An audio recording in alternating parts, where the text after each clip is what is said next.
বন্ধুরা, বাংলাদেশ বঙ্গোপসাগরের মাধ্যমে সারা বিশ্বব্যাপী বাণিজ্যিক সামুদ্রিক পথ খোলা রয়েছে। ফলে সমুদ্রপথে বাংলাদেশ পৃথিবীর যে কোনো দেশেই ব্যবসা বাণিজ্য করতে পারে। এমনকি বাংলাদেশ পাকিস্তানের কাছ থেকেও জাহাজ ভর্তি করে বিভিন্ন পণ্য নিজ দেশে নিয়ে আসতে পারে। এমনকি পৃথিবীর 196টি দেশের সঙ্গেই বাংলাদেশ সমুদ্রপথে ব্যবসা বাণিজ্য চালিয়ে যেতে পারে। সামুদ্রিক পথে বাংলাদেশের ব্যবসা বাণিজ্য চালু থাকলেও স্থলপথে ভারতের আপত্তির কারণে নেপাল, ভুটান ছাড়া অন্য কোনো দেশের সঙ্গে যোগাযোগ স্থাপন করতে পারেনি বাংলাদেশ। কারণ আমাদের তিন দিকেই ভারতের সীমান্ত আর মিয়ানমারের সঙ্গে ক্ষুদ্র একটি সীমান্ত বেড়া রয়েছে। আর ভারত ও মিয়ানমার দুটি দেশই আমাদের শত্রু দেশ বলা চলে। ফলে তাদের দেশের মধ্য দিয়ে তেমন কোনো রেলপথ বা সড়কপথ হয়ে ওঠেনি বাংলাদেশের। বাংলাদেশ ও চীন পার্শ্ববর্তী দেশ হলেও কখনো বাংলাদেশ চীনের সাথে স্থল বাণিজ্য করতে পারে না একমাত্র ভারতের কারণে। তবে ইতিহাস কখনো এক দরজায় দাঁড়িয়ে থাকে না। দক্ষিণ চীনের দিকে খোলা নতুন রেলপথের সম্ভাবনা এখন বাংলাদেশের সামনে যেন নতুন মানচিত্র এঁকে দিচ্ছে। ইতিমধ্যেই কিন্তু চীনের সঙ্গে আমাদের রেল যোগাযোগ চালু হতে চলেছে এবং এই রেল যোগাযোগ চালু হয়ে গেলে বাংলাদেশের ব্যবসা বাণিজ্য থেকে শুরু করে সামরিক শিল্প এক অনন্য উচ্চতায় পৌঁছে যাবে। বাংলাদেশের প্রধান উপদেষ্টা প্রফেসর ডক্টর মোহাম্মদ ইউনূস আহ্বান জানিয়েছেন আঞ্চলিক যোগাযোগ জোরদার, শিল্প কারখানার রপ্তানি সহজ করতে এবং সবচেয়ে বড় কথা হলো বাংলাদেশকে চীনের সঙ্গে রেলযুক্ত করতেই এই আহ্বান করেছেন ডক্টর মোহাম্মদ ইউনূস।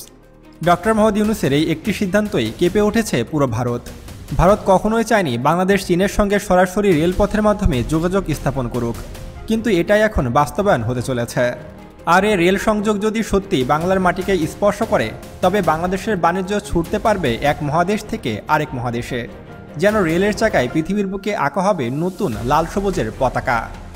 আর এশিয়ায় ভারতের দীর্ঘদিনের একছত্র প্রভাব বা দাদাগিরি এই রেল সংযোগের মাধ্যমে কিভাবে শেষ হতে চলেছে তা জানাবো আজকের ভিডিওটিতে। তাই আজকের এই ভিডিওটি অনেক বেশি গুরুত্বপূর্ণ ও ইনফরমেটিভ হতে চলেছে। তাই ভিডিওটি মনোযোগ সহকারে একদম শেষ পর্যন্ত দেখতে থাকুন। তো চলুন শুরু করা যাক।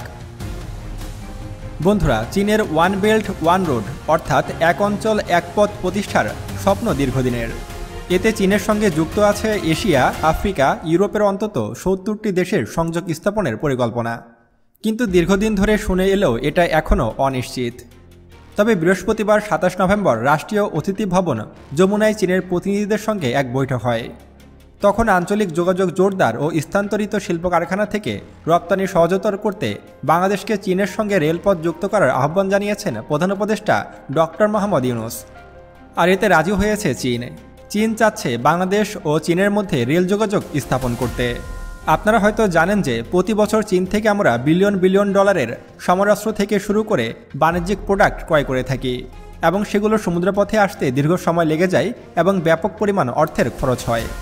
আর ব্যয় কমিয়ে আনতে এবং চীনের সাথে সরাসরি রেল যোগাযোগ স্থাপনের জন্য ডক্টর মোহাম্মদ ইউনূস এই সিদ্ধান্তটি নিয়েছে।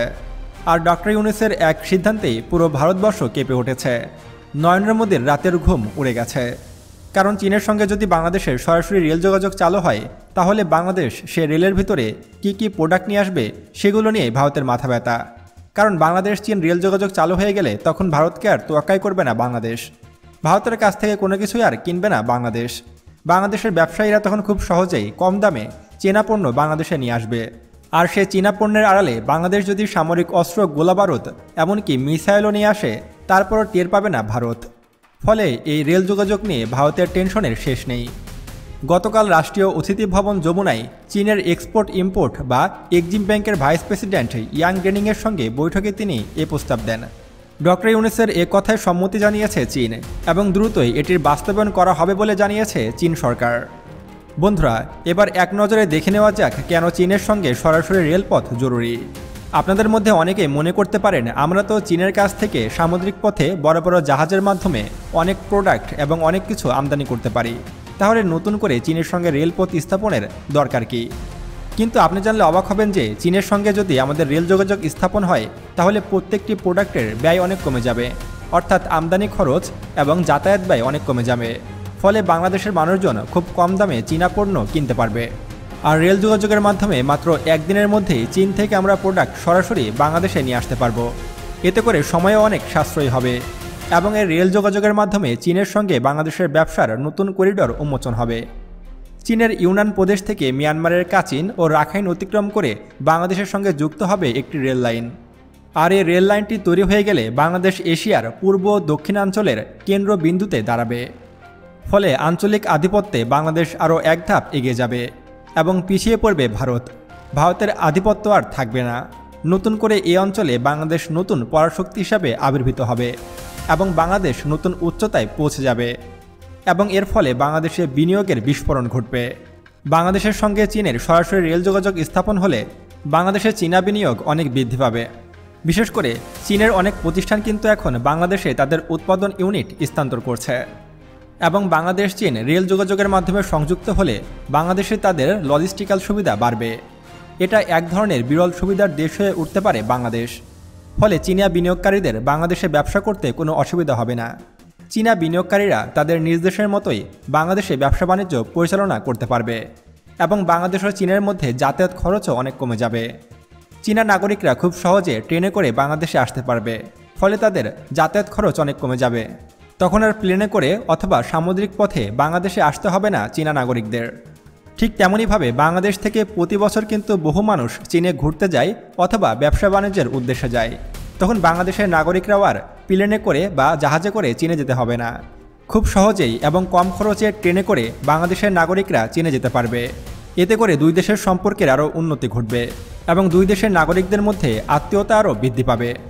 তাই বাংলাদেশ চীন রেল যোগাযোগ শুধুমাত্র ব্যবসা নয়, পর্যটন, জনগণের যাতায়াত ও সীমান্ত অঞ্চলের আর্থসামাজিক উন্নয়নে নতুন দ্বার খুলে দেবে এবং সমুদ্র পথের উপরে চাপ কমবে বাংলাদেশের। বাংলাদেশের বর্তমান বাণিজ্যের প্রায় সবটাই চট্টগ্রাম ও মংলা বন্দর নির্ভর। বাংলাদেশের এই দুইটি বন্দর, মংলা বন্দর ও চট্টগ্রাম বন্দরের পক্ষে বাংলাদেশের পুরো বাণিজ্য নিয়ন্ত্রণ করা সম্ভব হচ্ছে না। এই দুটি বন্দরের উপরে ভীষণ চাপ রয়েছে। আর যখন রেল করিডোর যুক্ত হবে বাংলাদেশের সাথে চীনের, তখন বন্দরের উপরে চাপ কমবে, সময় বাঁচবে, তার সাথে পরিবহন খরচও অনেক কমে আসবে। ফলে চীনের সাথে বাংলাদেশের রেল যোগাযোগ চালু হলে সব দিক থেকেই উন্নতি হবে বাংলাদেশের এবং তার সাথে পরিবহন খরচও অনেক কমে যাবে এবং যাতায়াত খরচও অনেক কমে যাবে। সব দিক থেকে লাভ হবে বাংলাদেশের। আর এর মাধ্যমে ভারতের প্রভাব বলয় থেকে বাংলাদেশ বেরিয়ে এসে নিজেদের শক্ত অবস্থান তৈরি করবে এবং এশিয়ার নতুন ক্ষমতার মেরু চীন, মিয়ানমার বাংলাদেশকে কেন্দ্র করে দক্ষিণ এশিয়ার ভূরাজনীতিতে নতুন সমীকরণ আনবে, যা ভারতের জন্য অস্বস্তিকর হয়ে উঠতে পারে।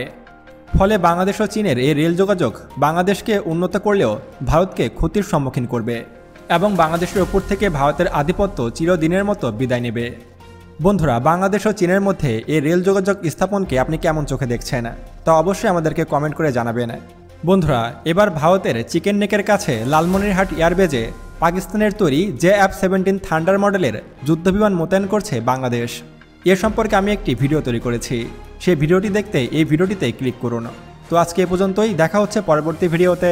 ততক্ষণ পর্যন্ত সুস্থ থাকবেন, ভালো থাকবেন, আল্লাহ হাফেজ।